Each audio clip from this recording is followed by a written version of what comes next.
ঠিক আছে? দিদি সকালবেলা কফি বানিয়েছি, ডে 2, আর আমরা যাচ্ছি সাত সকালবেলা কিছু কিছু করি কাঞ্চনজঙ্ঘা দেখতে।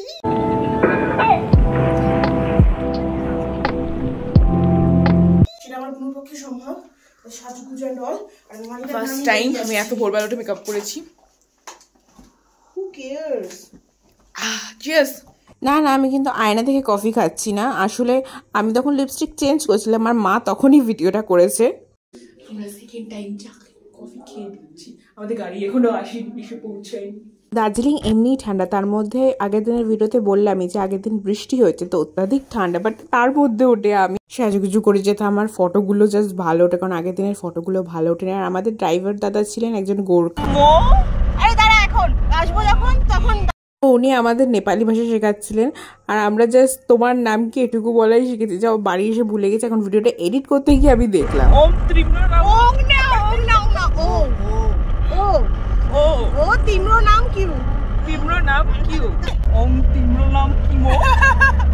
আমরা ভোর 4টার সময় উঠে রেডি হয়েছিল, কারণ আমাদের বলা হয়েছিল যে আমাদের খুব তাড়াতাড়ি ভোর ভোর বেরোতে হবে, বাট আমাদের সানরাইজের টাইমিংটা দেরিতে ছিল, জন্য আমরা লেট করে বেরোই, নইলে আরও সকালে বেরোতে হলে সমস্যা হয়ে যেত, কারণ অত্যাধিক ঠান্ডা ছিল সেই সকালবেলায়। আমাদের টাইমিং ছিল 6:20, তো কপাল ভালো আমরা খানিকটা লেটে পৌঁছেছি, বাট তবুও যথেষ্ট ঠান্ডা ছিল। আমরা গাড়ির মধ্যে ছিলাম, গাড়ির কাজে, তাই ঠান্ডাটা কম লাগছিল। আর এই রাস্তায় নাকি ব্ল্যাক প্যান্থার পাওয়া যায়, তো উনি বললেন যে 2 দিন আগে এই রাস্তায় নাকি ব্ল্যাক প্যান্থার পাওয়া গেছে, মানে ভাবো এই রাস্তায় ব্ল্যাক প্যান্থার। তারপর আমরা পৌঁছে যাই, আর যথারীতি আমাদের মতন প্রচুর গাড়ি ছিল, মানে পুরো রাস্তা অন্ধকার, বাট গাড়ির আলোতে মানে একটা আলাদাই এক্সপিরিয়েন্স। ওই ভোরবেলায় ঘুটঘুটে অন্ধকার, বাইরে শস্য হাওয়া দিচ্ছে। আরে হাত আটকে যাচ্ছে তো, হচ্ছে না তো। मेरा गाड़ी गंदा कर दिया। गंदा नहीं किया। আমাদের ড্রাইভার দাদা যিনি ছিলেন উনি হেভি ফানি ছিলেন, তো তারপরে আমাদের অনেকটা রাস্তা হেঁটে উঠতে হয়েছিল।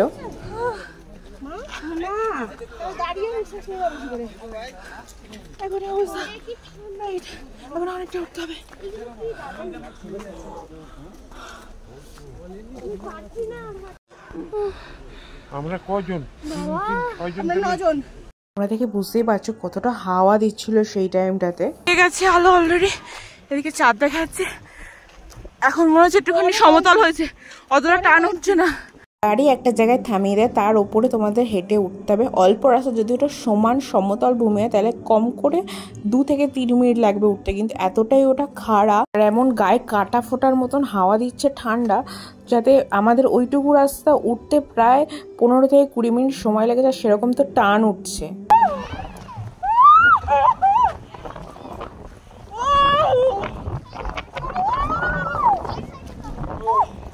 আমি চিল্লাচ্ছিলাম যদিও, কারণ এত পরিমাণে ঠান্ডা হাওয়া দিচ্ছিল, গায়ে কাটার মতো হাওয়াটা বিচ্ছিল। বাট তোমরা আই থিঙ্ক হাওয়ার আওয়াজটা শুনতে পেয়েছো, কীরকম শো করে হাওয়ার আওয়াজটা হচ্ছে, যে ভিডিওর মধ্যেও শুনে যাচ্ছে। আর আমরা যখন পৌঁছেছিলাম তখন আলো অলরেডি বেরিয়ে গেছে, বাট সানরাইজ হয়নি। আমরা প্রায় 1 ঘন্টা দাঁড়ানোর পর সানরাইজ হয়েছে। We are so excited. আস্তে আস্তে যত আলোটা বেরোচ্ছে তত কাঞ্চনজঙ্ঘা আরো বেশি করে ভিজিবল হচ্ছে। যত আস্তে আস্তে ভিজিবল হচ্ছে তখনই মনে পড়ছে ফেলুদা লাল মনগাগুলিকে বলেছিলেন যে প্রথমবার কাঞ্চনজঙ্ঘা দেখার একটা আলাদাই অনুভূতি। তো বারবার সেই কথাটাই মনে পড়ছিল। তোমরা এখানে একটা জিনিস লক্ষ্য করেছো কিনা জানি না, দেখো সিংহের মুখ হয়েছে মেঘে, এটা একটা সিংহের মুখ রেডি হয়েছে, কি সুন্দর। আর ঠিক আমাদের নিচে সব মেঘগুলো এত ড্রিমি একটা ভাইব আসছিল। আজ মে উপর আসমান নিচে, আজ মে আগে জামানা হে পিছে। সেই আনন্দে আমি গান গাওয়া শুরু করে দিয়েছি, তোমরা সেটা দেখলে।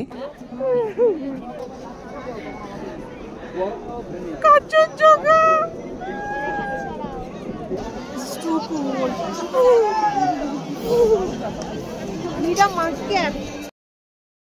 জায়গাটাতে এত ঠান্ডা হাওয়া দিচ্ছিল, আমরা এক হাতে গ্লাভস খুলে আমি ভিডিও করছিলাম, আমার সেই হাতটা পুরো ফেটে গিয়েছিল এবং পায়ে মোজা, গায়ে সোয়েটার পরা ছিল। সেই অবস্থাতে আমরা ঠক ঠক ঠক ঠক করে কাঁপছিলাম এবং চোখ থেকে জল বেরিয়ে আসছিল, মানে প্রচণ্ড ঠান্ডা ছিল।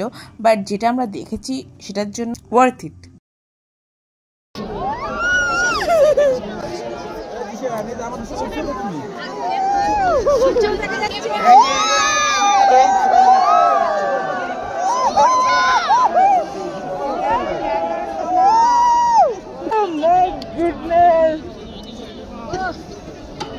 সূর্য আবার মেঘে ঢেকে গেছিল, বাট আবার যখন উঠলো সেটা আরো বেশি সুন্দর লাগছিল। আর সেই সূর্যের আলোতে কাঞ্চনজঙ্ঘা একটা স্বর্গীয় অনুভূতি সিরিয়াসলি। আর নিচে এত মেঘ, ও মাই গড।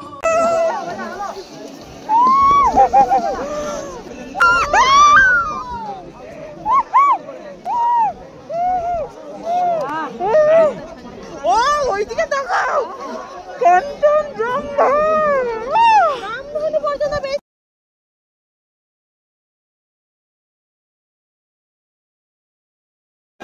রামধনু উঠেছে কিন্তু ফোনে তোলা হচ্ছে না। এটা পুরো সূর্য উঠে যাওয়ার পর দেখতে এতটা সুন্দর লাগছিল সিরিয়াসলি। এটা একটা আলাদাই অনুভূতি, মানে আমি এতবার বলছি আলাদা অনুভূতি, বাট সিরিয়াসলি অসাধারণ। সূর্যটা যতটা সুন্দর লাগছে ততটাই কাঞ্চনজঙ্ঘা। বুঝতেই পারছি না কোন দিকে আসলে তাকাবার। তারপরে আমি টেলিস্কোপে দেখেছিলাম, যদিও দক্ষিণ আর এটার অনেকটাই বেশি, পার মিনিট 50 টাকা, but still worth it. Because ছোটোবেলাতে আমি প্রথমবার যখন পাহাড় দেখেছিলাম তখন আমি ক্লাস 5-এ পড়ি, পুরীতে গেছিলাম এবং আমি শুনেছিলাম সেখানে উদয়গিরি খণ্ডগিরি দেখাতে নিয়ে যাবে দুটো পাহাড়, এবং আমি তখন ভাবতাম ওই দুটো পাহাড় বোধহয় বরফের হবে। বাট আমি যখন সেখানে গিয়ে দেখি যে দুটো পাহাড় বরফের না, নর্মাল পাহাড়, এবং ফাইনালি সেই বরফের পাহাড় আমি কাঞ্চনজঙ্ঘা দেখেছি। এবং এখনো অব্দি যারা যারা কাঞ্চনজঙ্ঘা দেখোনি প্লিজ একবার টেলিস্কোপে দেখো, কারণ সেটা আলাদাই ব্যাপার। মানে তুমি নর্মাল চোখে দেখছো আর টেলিস্কোপে দেখছো, দুটো পুরো আলাদা। মানে আমি জাস্ট মনে হচ্ছিলাম জাস্ট বরফগুলোকে ছুঁতে পারছিলাম। আমি কেঁদে ফেলেছি। ওকে ঠিক আছে। পয়েন্টের ওখানে একটা বিল্ডিং হচ্ছে, আমরা সেই বিল্ডিং এর উপরে দাঁড়িয়ে দেখছিলাম। বাট নিচে নামার পর এটা হচ্ছে ফাইনাল লুক। নিচে দার্জিলিং শহর আর মেঘও নিচে, এবং তার উপরে আমরা, অ্যাকচুয়ালি দ্য সং আজ মে উপর আজমা নিচে, সেরকম ব্যাপার। আর এটা হচ্ছে সেই রাস্তাটা আমি বললাম যে অল্প একটু জাস্ট রাস্তা, বাট উঠতে এতটাই কষ্ট হয়েছিল। আর এখনো দেখো কিরকম শো করে হাওয়া দিচ্ছে। আর এখানে যে তোমরা সাদা যেটা দেখতে পাচ্ছ, এটা কিন্তু কুয়াশা নয়, এটা মেঘ। এটা নিজের চোখে বিশ্বাস করাটাও কঠিন।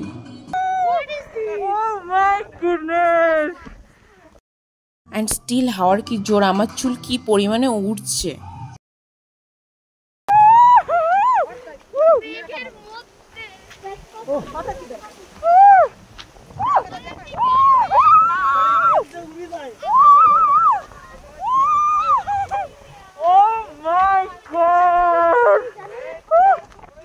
ভূতার নিশানগুলো ফরফর করে উঠছে, আর এত সুন্দর হাওয়া দিচ্ছে, অসাধারণ। আর তারপরে আমরা নিচে গিয়ে কয়েকটা মন্দিরও দেখেছিলাম।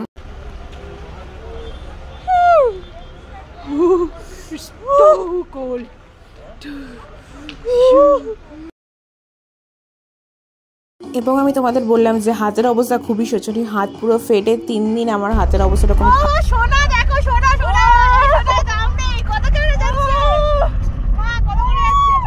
আমার ফেসেও পুরো ফেটে গেছিলো ঠান্ডায়, যেটা প্রায় 2 সপ্তাহ লেগেছে বাড়ি আসার পর ওটা ঠিক হতে। এখনও মাঝে মাঝে ফেটে যায়, মানে এতটাই ঠান্ডা ছিল ওখানে। আর তারপরে ওখান থেকে একটুখানি গিয়ে একটা জায়গায় পাইন বন ছিল যেখানে বসার জায়গা ছিল, বাট শিশিরে পুরো ভর্তি ছিল। বাট ওখানে দাঁড়িয়ে আমরা কয়েকটা ফটো তুলেছি। এবং আমার দিদি বলেছিলাম আমি দিদিকে যে কি ইউটিউবের ফ্রেমে করবে, কিন্তু ও রিলস ফ্রেমে ভিডিও করেছে। বাট লোকেশনটা জাস্ট অসাধারণ ছিল। আমাদের যে ড্রাইভার দাদা ছিল তাজু, মানে নেপালি ভাষায় দাদাকে তাজু বলা হয়, তো উনি আমাদের এই লোকেশনটা নিয়ে এসেছিলেন। উনি হেভি ফ্রেন্ডলি ছিলেন। এই লোকেশনটা দাঁড়িয়ে আমরা অনেকগুলো ফটো তুলে, যেটা তোমরা ইনস্টাগ্রাম হ্যান্ডেলে দেখতে পাবে, যেটা আমি লিঙ্ক ডেসক্রিপশনে দিয়ে দেবো। ও ও কি হলো, উপরে দেখলি না তো সূর্যটা কি দারুণ ভাবে পড়েছে। 7টা থেকে 8টার মধ্যে আমাদের এখানে কমপ্লিট হয়ে গেছিলো। দেন আমরা ওখান থেকে গেছিলাম একটা মনস্ট্রিতে, যেটা দার্জিলিংয়ের মানে মেন দার্জিলিংয়েই রয়েছে, ঘুম স্টেশনের খুবই পাশে। দেখো তোমরা রেল লাইন রয়েছে। ঠিক আগে টয় ট্রেন যেত, বাট এখন যায় না। এখানে লোকজন বিজনেস করে এখন, এবং জিনিসপত্রের মারাত্মক লেভেলের দাম এখানে। How pretty I am.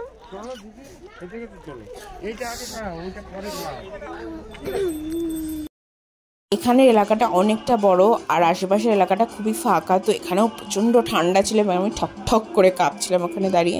ভেতরে বুদ্ধদেবের একটা বড় সোনালী কালারের মূর্তি ছিল। বৌদ্ধ সন্ন্যাসী এখানে তপ করেছিলেন, আই থিঙ্ক সেজন্য এই মনস্ট্রিটা হয়েছে। মনস্ট্রিটা একটুখানি নিচু এলাকায়, মানে মেন রোডে যেখান থেকে গাড়ি ঘোড়া যায় তার থেকে খানিকটা নিচে। তো এখান থেকে ওঠার সময় আমরা দেখলাম যে খুব সুন্দরভাবে দার্জিলিং শহরটা দেখা যাচ্ছে। তো ফটো তুলছিলাম, তো হঠাৎ করে খেয়াল করলাম এবং দূরে দেখো সামান্য কাঞ্চনজঙ্ঘার অংশ কিন্তু দেখা যাচ্ছে, যেটা দেখে খুবই এক্সাইটেড হয়ে পড়েছিলাম। আর মেঘও আমাদের থেকে নিচে, মেঘ আমাদের নিচে, ওখানে মেঘ। হ্যাঁ আমি গাইবো এবার, আজ মে উপর, আহা পরের লাইন। মেঘটা ওখানে দেখে আমরা একটাই গান আছে, আজ মে উপর आसमां नीचे, आज मैं आगे जमाना है पीछे।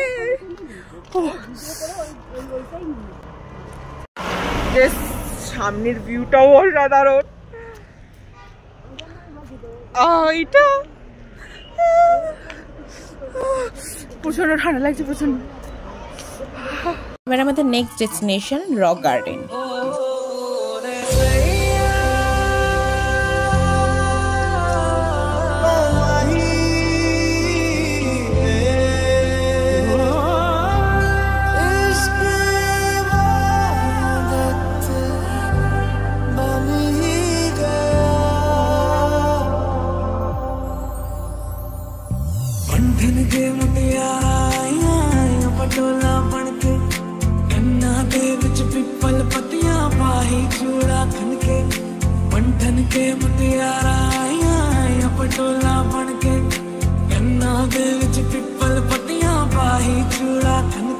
मेरे सोने सोने वे माई मेरा किथे नहीं हो दिल लगना, मेरे सोने सोने वे माई मेरा किथे नहीं हो दिल लगना।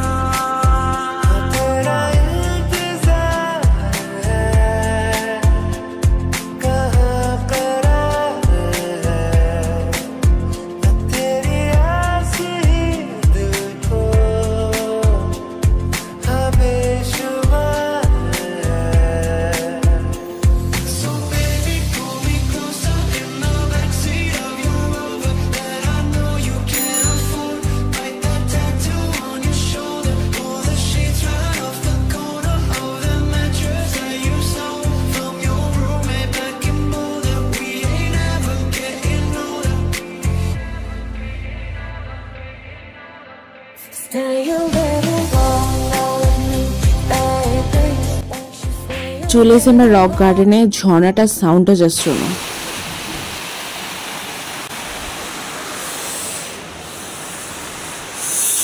তো আমরা যাচ্ছি এখন উপরে, কারণ উপরে অনেকটা রয়েছে ঝর্ণাটা। আমাদের যে ড্রাইভার দাদা ছিলেন উনি বললেন এটা নাকি তিস্তা, আবার পরের দিন নেক্সট দিন আমাদের ড্রাইভার দাদা ছিলেন উনি আবার বললেন এটা নাকি ডাইরেক্ট সান্দাকফু থেকে এসে। তো আমি জানি না এটা কোনটা সত্যি কথা, বাট ঝর্ণাটা অসাধারণ ছিল।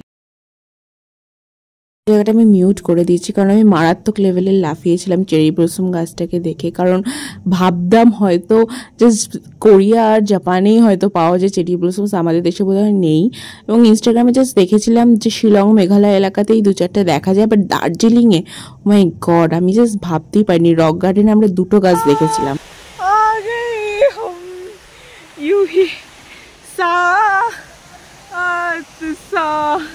একে তো খাড়া উঠছি, নিঃশ্বাস নিতে পারছি না, তার মধ্যে হেরে গলায় গাইছি। গানের গলা আমার মোটেই ভালো না। যেখান থেকে পিক আপ পয়েন্ট সেখানে যাব, বাট সেটা হচ্ছে না, বাট স্টিল আমি খুব খুশি। এখানে জায়গা আছে যাওয়ার, কিন্তু অনেকটা খাড়া আর পুরোটা জঙ্গলের মধ্যে দিয়ে এইখানে, সেজন্য আমরা এখানেই শেষ করছি।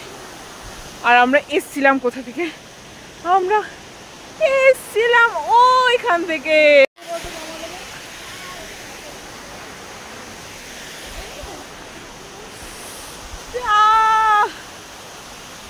যাবো না, কিন্তু আমরা যাচ্ছি, কারণ এটা নদীর পিক আপ পয়েন্ট নয়, এই রাস্তাটা নিচে গিয়ে আবার সেম জায়গাটাই মিশেছে।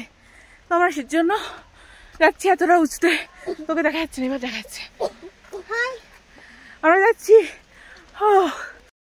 এখানটা মিউট করে দিচ্ছি কারণ আমি এখানে আবার গাইছিলাম, কারণ এত সুন্দর ভিউ দেখে আমার গান গাইতে ইচ্ছা করছিল, বাট আমার গানের গলা খুবই বাজে। বাট সি তোমরা জাস্ট ভিউটা দেখো। অসাধারণ। এটাতে খুবই দুঃখ পেয়েছি যে ঝর্ণাটার পিক আপ পয়েন্টটা নেই বা ওরা ওখানে যাওয়ার কোনো জায়গা রাখিনি। যদি সামান্য নদীটার অংশ দেখতে পেতাম আমি খুবই খুশি হতাম, কারণ আমাদের যেতে আবার 10টা বেজে যাবে, আমরা কখন খাবো, ফোনে চার্জও নেই। এবং এটা সেকেন্ড চেরি ব্লসম, যেটা সাদা, যেটা সবচেয়ে viral cherry blossom. So my god, আমি জাস্ট দেখে এত খুশি হয়েছি। আর ওই পাথরের মধ্যে একটা মন্দির ছিল মনসা ঠাকুরের, দর্শন করে এবার আমাদের নিচে নেমে যাওয়ার পাল। For the last time feel the sound, oh my god.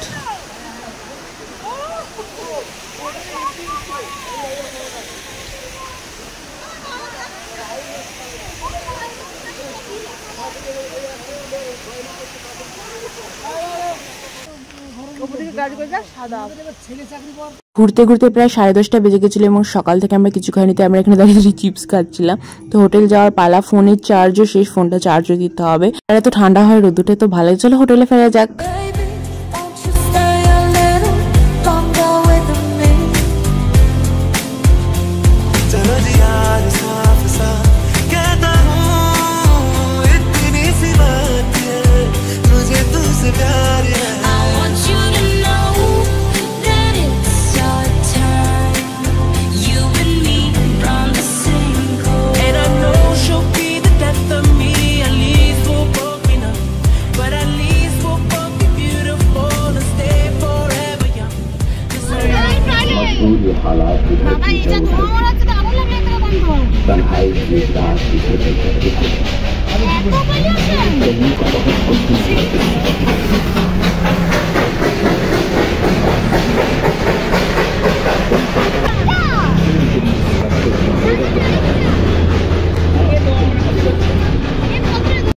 ফেরত আসার পথে আমরা দুটো টয় ট্রেন দেখি, আর প্রথম টয় ট্রেন থেকে এত পলিউশন ছিল, ও মাই গড, মানে পুরো ধোয়া ধোয়া হয়ে গেছে, কিছু দেখা যাচ্ছিল না। আর এসে আমরা ব্রেকফাস্ট করি, ছিল লুচি, ঘুগনি আর একটা সেদ্ধ ডিম। খাওয়া দাওয়ার মোটামুটি ভালোই ছিল, বাট অবেলায় খেয়ে আমি সেই দিনই অসুস্থ হয়ে যাই এবং তারপরে আর আমি কিছুই খেতে পারি না। খেয়ে দিয়ে স্নান করে আমাদের আবার বেরোতে হবে, কারণ আমাদের আরো কিছু জায়গা ঘোরার আছে। এখন আমরা যাচ্ছি আবার ঘুরতে, সেফ জামা পরে। আমরা জামাও চেঞ্জ করিনি, এমন আমরা কি বলে ঠান্ডায় জমে গেছি। কিন্তু আমরা স্নান করেছি, স্নান করিনি না, স্নান করেছি। ওটা দেখা, চকলেট নিয়েছি, ফুলটা দেখা। এই থেকে আমরা চকলেট নিয়েছিলাম, একটা চকলেট আমরা নিয়ে যাচ্ছিলাম, কারণ আমাদের যে ড্রাইভার দাদা, তার জন্মদিন ছিল। নামতে নামতে আমরা এখানে একটা চার্চ দেখলাম। ফুলগুলো দেখেছো, পুরো দার্জিলিং এ এই ফুলগুলো ভর্তি। আমি আগের দিন জানতে পারলাম যে ফুলগুলোর নাম পাউডার ফুল, অন্য একজনের ভিডিও দেখে। তো এখন আমরা রেডি যাওয়ার জন্য, এখনো গাড়ি এসে পৌঁছায়নি, গাড়ি আসলে যাব। তো আমাদের নেক্সট ডেস্টিনেশন হচ্ছে জু, এবং এখানে 110 টাকা টিকিট কেটে আমরা এর জন্যই ঢুকেছি, কারণ আমরা রেড পান্ডা দেখবো। কারণ প্রচুর খবর উঠেছিল যে কি রেড পান্ডা দার্জিলিং জুয়ে এসছে, বাট আমাদের কপাল এতটাই খারাপ, আমরা রেড পান্ডা তো দেখেছি কিন্তু ঘুমন্ত অবস্থায়, এবং আমি বুঝতে পারছি না তোমরা দেখতে পাচ্ছ কিনা, ওই গাছের দুটোর মিডিলে ও শুয়ে রয়েছে, ঘুমোচ্ছে। ময়ূর প্লাস মোরগ। তো পাখিগুলোর কালারগুলো, ও মাই গড, কি সুন্দর ছিল। আর এই পাখিটা দেখো পায়চারি করছে, এবং এদের এক একটা লেজ কি মারাত্মক বড় বড়। এখানে যে কটা পাখি ছিল তারা জেগেছিল, বাট যে কটা পশু আমরা দেখেছি তার মধ্যে 50% ঘুমোচ্ছিল। অ্যাকচুয়ালি আমরা গেছিলাম পুরো একেবারে দুপুর টাইমে, ঠান্ডাও ছিল এবং টিপটিপ করে বৃষ্টিও পড়ছিল, বাট কপাল ভালো সেই টাইমে বৃষ্টি হয়নি। আর তোমরা দেখতে পাচ্ছ ম্যাকাওগুলো দেখে, ও মাই গড, 7-8টা ম্যাকাও ছিল। আর এখানে জানি কি একটা প্রাণী, সেও ঘুমোচ্ছে। আর এখানে বন বিড়ালটা, ও মাই গড, কি অ্যাগ্রেসিভ ছিল, সমানে পাইচারি করছে আর রাগি মুখে, মনে হচ্ছে এই বোধহয় আমাকে পেলে আমার ঘাড় মটকে দেবে। তো তারপরে ওখান থেকে আমরা পরপর আরো কয়েকটি প্রাণী দেখি যারা ঘুমোচ্ছিল। আমি জানি না এটা কি জিনিস, মানে কি প্রাণী, সেও ঘুমোচ্ছিল। এবং এখানে পুরোটা কাচের স্লাইডিং দেওয়া বলে না বোঝা আছে না, বাট আমি জুম করলে তোমরা হয়তো এখানে দেখতে পাবে। এখানে একটা পাখি রয়েছে, কালো শকুন টাইপের দেখতে। ওষুধের পার্টে গেলাম, এখানে ছিল হিমালয়ান থার, যারা ঘুমোচ্ছিল একজন আর একজন খাচ্ছিলেন। এবং তারপরে মাখর, এ হচ্ছে পাকিস্তানের জাতীয় পশু। সত্যি ছাগলের মতন দেখতে পশু নাকি জাতীয় পশু, কোথায় রয়্যাল বেঙ্গল টাইগার আমাদের, আর কোথাকার মাখর। ওরা তখন হনুমানগুলো হেভি চিল্লাচ্ছিল, যদি ওদের দেখা যাচ্ছে না ভিডিওতে। দেন ছিল সম্বর হরিণ যেটা বলে সেটা, তারা জেগেছিল। দেন ব্লু শিপ ছিল, এবং বেশিরভাগই প্রাণী না দেখতে অনেকটা ছাগল আর হরিণের মিশ্রণ টাইপের, এবং সব জায়গাতেই তোমরা হয়তো দেখতে পাচ্ছ যে কত সেই ছোট ছোট বেগুনি কালারের ফুল। আর এখানে একটা প্রাণী ছিল, এটার নাম ইয়াকথু, যাই হোক ইয়াক, এবং তারা বড্ড লোমশ ছিল। এখানে আমি জুম করছি, তোমরা দেখতে পারবে। দেন ছিল মিশমি চাকিং, কি সুন্দর নাম, এবং তারাও ঘুমোচ্ছিলেন, তাদের জীবনে কোনো খেয়ে কাজ নেই। দেন ছিল বার্কিং ডিয়ার, এটা চেনা কারণ এই নামটা আমি আগে শুনেছি, এবং তারা খুবই দূরে ছিল, তাদেরকে দেখা যাচ্ছিল না। তারপর ওখান থেকে আমরা আসি ওপর দিকে, এবং সেখানে এসে দেখি দুজন মহাশয় গল্প করছেন, আই থিঙ্ক রেস্ট নিচ্ছেন হয়। আর আমরা নিচ থেকে ঘুরে ওপরে আসি এই মহাশয়কে দেখতে, আর ইনি ওপর থেকে নিচের দিকে তাকিয়ে মানুষ দেখছেন। আর লেজ নাড়ার ধটা দেখে আমার না টমের কথা মনে পড়ছিল। টম ঠিক এইভাবে লেজ নাড়ায় না বলো। আর দেন তারপরে আরো কিছু পাখি দেখতে গেলাম। দেখো এই পাখিটা দেখতে তো মুরগির মতন, কিন্তু ময়ূরের মতন লেজ। আর এই পাখিটা জানি না কেন ওপাশের পাখিটাকে ডাকার চেষ্টা করছে, আর এই তো পুরো আলু ফুলে আলু হয়ে রয়েছে। আর এখানেও কতগুলো ম্যাকাও ছিল, দেন সেলফি পয়েন্ট ছিল যেখানে লেখা ছিল হাম সাথ সাথে। তারপর ওখানে আমরা মিউজিয়ামে গেলাম। মিউজিয়ামের ভাড়াটাও কিন্তু 110 টাকার সাথে অ্যাটাচ করা, এবং সেখানে ফটোগ্রাফি অ্যালাউ নেই, সেজন্য আমরা করতে পারিনি। বাট অসাধারণ ছিল মিউজিয়ামটা, অনেক জিনিস ছিল দেখার মতন। এবং এখানে আমরা দূর থেকে দেখতে এসেছি সাদা বাঘ, যে অনেক দূরে ছিল, তো জুম করে খানিকটা তাকে দেখা যাচ্ছে। এবং শেষে ছিল আমাদের রাজা, কোথাকার সেই পাকিস্তানের পশু, আর এই আমাদের জাতীয় পশু রয়্যাল বেঙ্গল টাইগার। জাস্ট তার অ্যাটিটিউড দেখো, মাই গড, হাঁটার স্টাইল দেখেছো, মানে সত্যি রাজা। দেন ওখান থেকে আরো দুটো আমরা শেয়ালকে দেখলাম, সাদা শেয়াল বলে। এখন অলরেডি আমার শরীরটা অসুস্থ হয়ে গেছে, আমার ফেস দেখে তোমরা হয়তো বুঝতেই পারছো। তো টি গার্ডেনের ওপর আমার অনেক এক্সপেকটেশন ছিল, বাট কিছুই হয়ে ওঠেনি, কারণ এখানে টি গার্ডেন গুলো দেখে মনে হচ্ছিল ঝাউ গাছ। আরো একটা মনস্ট্রিতে গেছিল, বাট আমি অসুস্থ হয়ে পড়েছিলাম। ডে 2 খতম আমাদের, আমরা ঘুমোচ্ছি, খাইনি দাইনি, অর্ধেক লোক অসুস্থ আমরা। তো কালকে দেখা হবে ডে 3 তে। Tata, good night.